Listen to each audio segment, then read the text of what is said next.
You're upset about the weather too?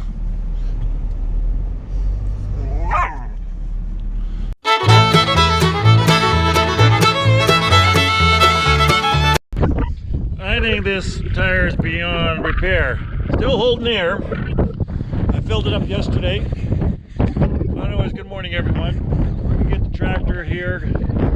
We're actually gonna go and rake some hay. We're expecting rain for tomorrow, so we want to clean everything up before it rains. It's not a very big piece, but what we want to do is we want to take the loader off that is fixed and unhook, so that we're going to be doing a lot of bouncing around. So let's get everything ready here.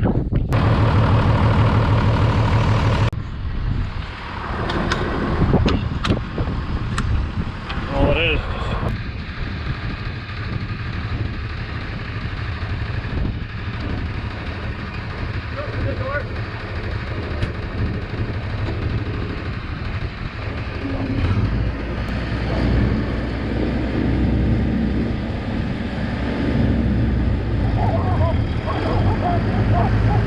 We're just filling up some air into the tires here, and this one looks a little low. Here, there's actually fluid in here. That's why we want the valve to the top. If not, then we'll have calcium that will flow out of it. Come on, Willie, on the back. So we're hooking up to the rake. We're actually going to go and make some hay today. We're gonna get that sorghum, the stuff that was cut last week. I think it's good for dry. We're gonna wrap it, but I don't think we need to. So, nice. We didn't have a handle on here for a whole year, and then we finally put one on.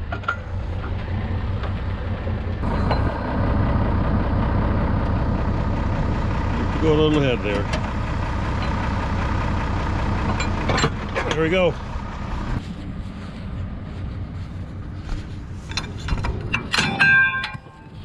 Take these locks off and put it over here.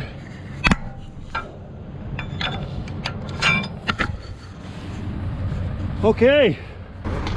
We don't have a bungee strap in there, eh, do we?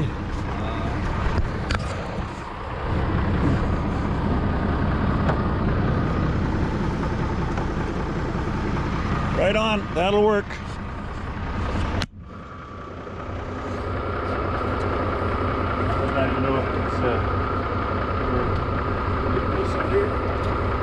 Brush things and think, ah, you know what, you don't need it. And all of a sudden you break something, and then you're down for 15, 20 minutes or an hour. Break it up.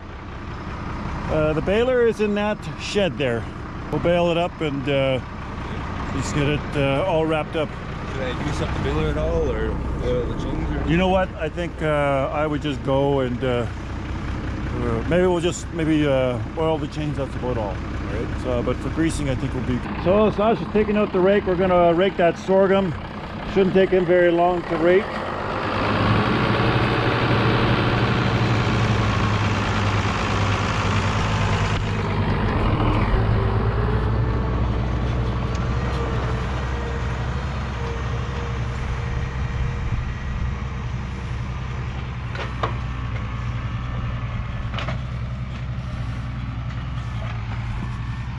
Good.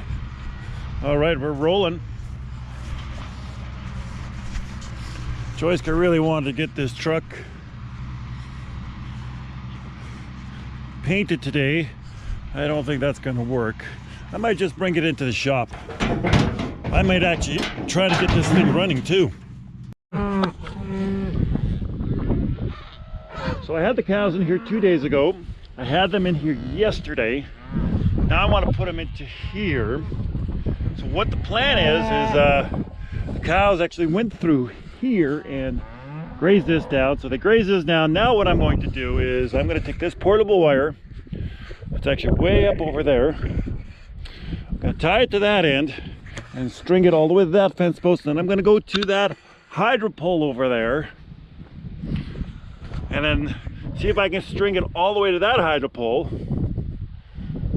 And then I'm going to take this wire down then the cows can come into here, and then I'll be able to take this wire up over there along the bush to that hydro pole there. So that is what the plan is. Cows will be comfortable here for a while.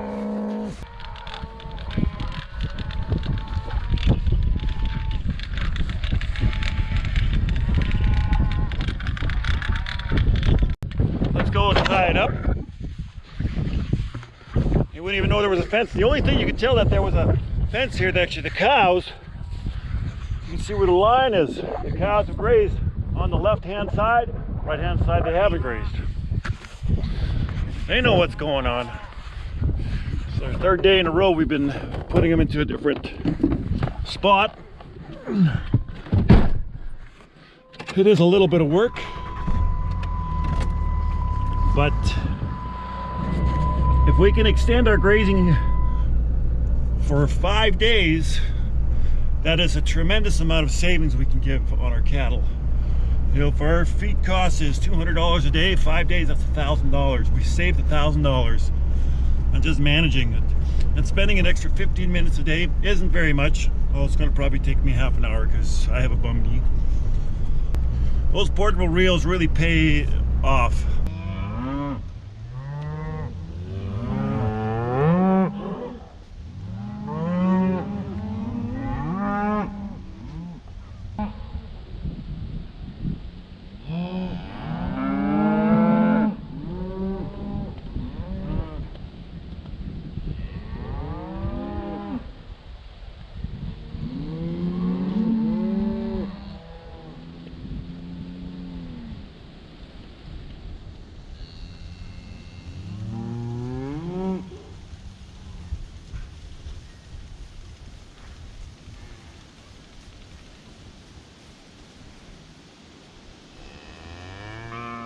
That should keep them comfortable. I gotta put a wire up where that tree is. Isn't that something? And there's her house. There's where Jordan's little fort is, and there's power in this thing because I can feel it.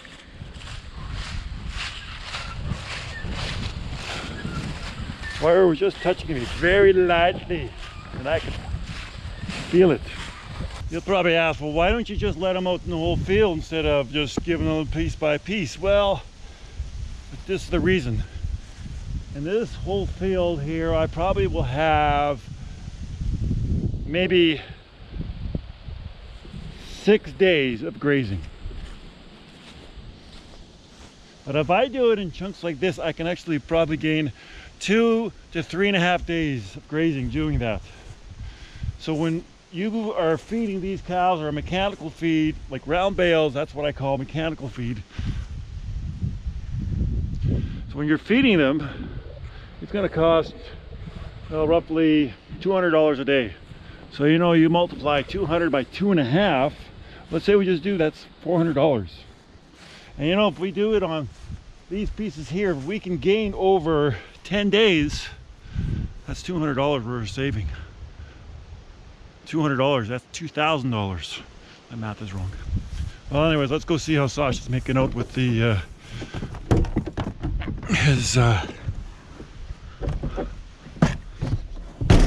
with the raking out there. Now, why is he coming back? Is he done? I think he might be done. That's a surprising thing. Mine's just not a very big piece.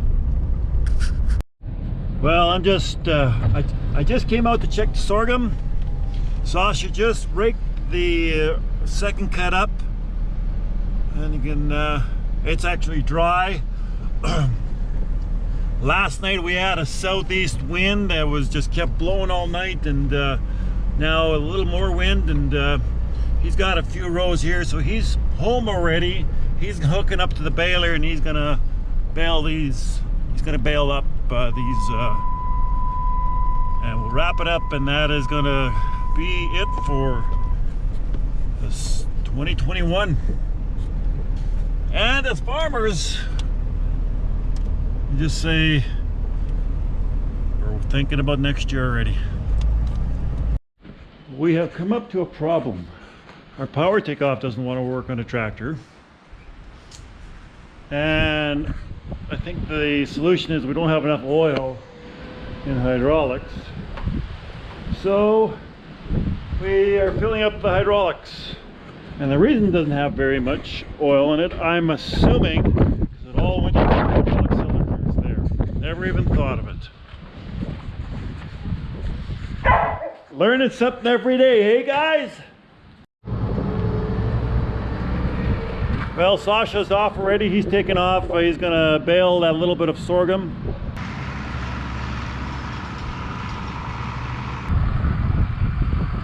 And bales.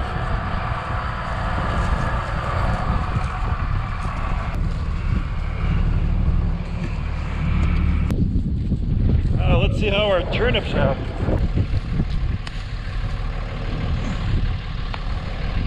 Look at that. That thing drilled into the ground. 12 inches, almost 12 inches. So why we put turnips up, it's actually, it helps our ground aerate our soil. And then we get some green leaves as well that the cows are going to eat this. Well, that's a nice turnip. Broke. I'm just checking the sorghum bales that were baled yesterday to see if there was any heat on them. If the stuff was baled tough, then these bales would be warm, but they're not warm, they're actually pretty cold. And when you check inside, if there's any heat in here, it's actually cold inside, so I thought if there's going to be any heat on it, it's actually going to damage the bale, damage the quality of the feed in it. And if we had to have heat in it, what I would do is wrap it, but I don't have to go through the expense of wrapping it. I'll keep an eye on it. They should have done that already, but the bales are nice and tight. So, got 11 bales out of that field.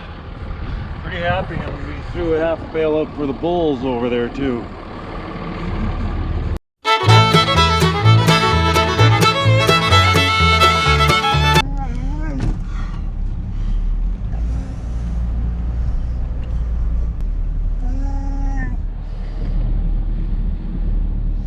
You're upset about the weather too?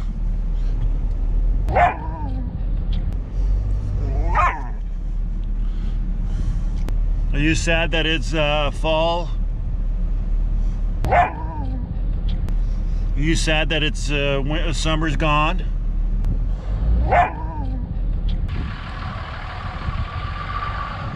You camera shy?